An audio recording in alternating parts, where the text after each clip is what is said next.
Shalom. Untuk menyambut firman Tuhan, marilah kita berdoa. Damai sejahtera Allah yang melampaui segenap akal budi, itulah yang memberkati hati dan pikiran di dalam Kristus Yesus, Tuhan dan Juru Selamat kita. Amin. Shalom, selamat hari Minggu, selamat beribadah meskipun masih di rumah kita masing-masing. Firman Tuhan yang menjadi renungan kita di minggu pagi hari ini, saya ambil dari 1 Samuel pasal 2 ayat 6 sampai 8 dengan tema Tuhan mengubah derita menjadi sukacita. Jemaat yang dikasihi oleh Tuhan, bernyanyi adalah salah satu cabang seni. Seperti kita ketahui, ada seni suara, seni musik, seni pahat, seni tari, dan seni lukis. Kelebihan orang Kristen, khususnya orang Batak, adalah suka bernyanyi. Minimal di kamar mandi misalnya. Jemaat yang dikasihi Tuhan, seniman Italia bernama Benedetto Croce pernah berkata bahwa seni adalah ungkapan kesan pesan. Misalnya, lagu Naum Situmorang, anak kokido hamorao diau, itu mengandung pesan dan kesan yang luar biasa. Dan memang bagi orang Batak, anak adalah tumpuan harapan kekayaan bagi orang tua. Jemaat yang terkasih, firman Allah ini adalah nyanyian puji-pujian Hana. Untuk mengerti pujian Hana ini, kita perlu tahu siapakah Hana itu. Hana adalah istri Elkana yang sudah lama menikah namun belum punya anak. Itu bisa kita baca nanti dalam 1 Samuel 1 ayat 1 sampai 10. Akibatnya madunya Penina selalu menyakiti hatinya. Bapak Ibu yang terkasih, bagi orang Yahudi, perempuan mandul dianggap orang yang dikutuk.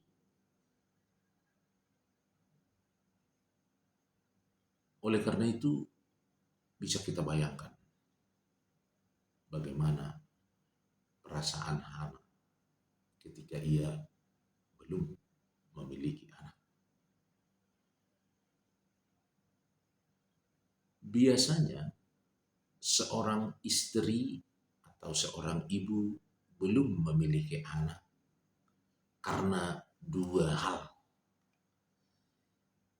Yang pertama, alasan medis. Misalnya istri mandul, suami impoten. Kalau seperti ini, biasanya mereka berobat ke dokter. Namun ada juga alasan yang kedua, non-medis. Ada aura negatif atau dalam bahasa Batak Toba, hangalan. Kalau seperti ini biasanya orang pergi ke dukun. Nah, pertanyaannya bagaimana dengan Hana? Kenapa ia tidak atau belum memiliki anak? Apakah karena mandul atau suaminya impoten? Jelas tidak. Firman Allah menjawab dalam 1 Samuel 1 ayat 5, karena Tuhan telah menutup kandungannya. Jemaat yang dikasihi oleh Tuhan, apakah hal ini berarti sama dengan takdir atau sibaran dalam haba tahun? Ada ungkapan dalam kearifan orang Batak, tugi jangin purda saitu toru do pambarbaran, tung subui do halak mamora, mulu pugus di do sibaran. Artinya ini hampir sama dengan konsep takdir dalam agama lain. Bagaimana dengan konsep Alkitab? Apakah ada takdir? Jawabnya tidak. Dalam Alkitab tidak ada ajaran tentang takdir. Yang ada adalah ora et labora, berdoa dan bekerja. Kenapa? Sebab kalau kita percaya kepada takdir, ini akan mengakibatkan sikap pesimisme, bahkan fatalisme. Orang juga tidak akan mau lagi berusaha, bekerja. Kenapa? Karena dia percaya paham takdir. Gak ada gunanya lagi bekerja. Gak ada lagi gunanya berdoa. Toh kehidupan saya sudah ditentukan Tuhan seperti ini. Itulah bahaya percaya kepada takdir. Karena itu sekali lagi Alkitab tidak mengajarkan ajaran tentang takdir.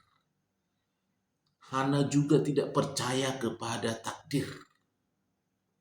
Karena itu ia datang kepada Tuhan yang membuat miskin dan membuat kaya.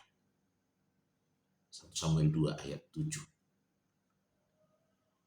Jemaat yang dikasihi oleh Tuhan, kalau disebut Tuhan membuat kaya dan membuat miskin, itu bukan berarti bahwa Allah bertindak semena-mena, sewenang-wenang.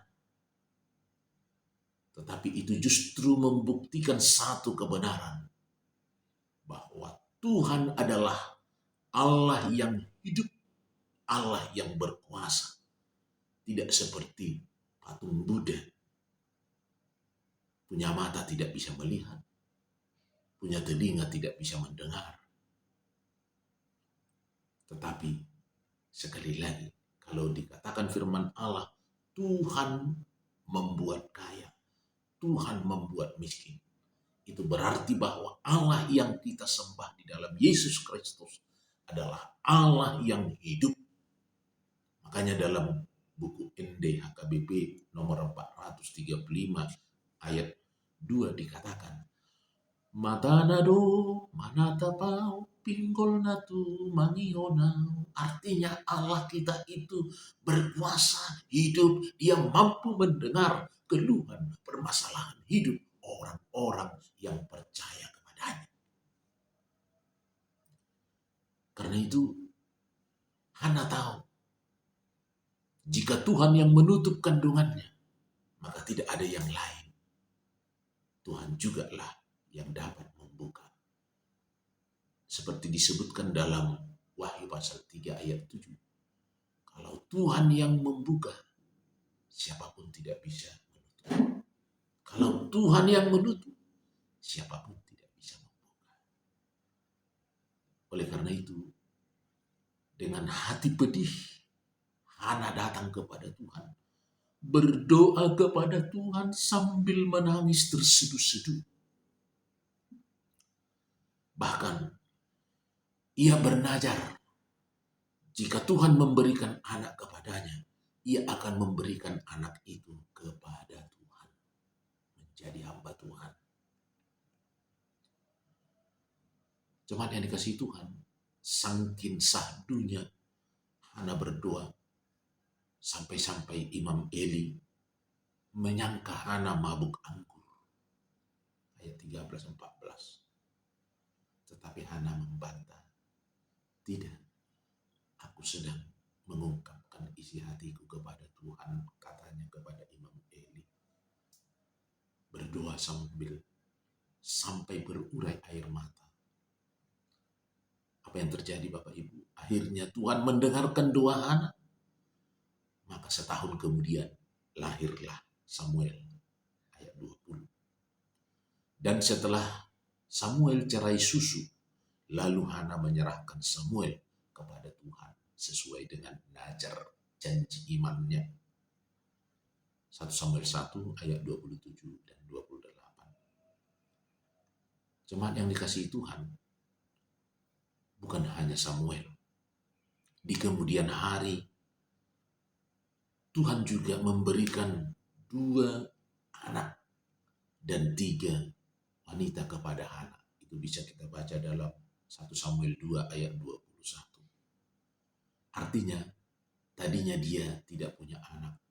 Sekarang menjadi punya putra-putri. Gabi.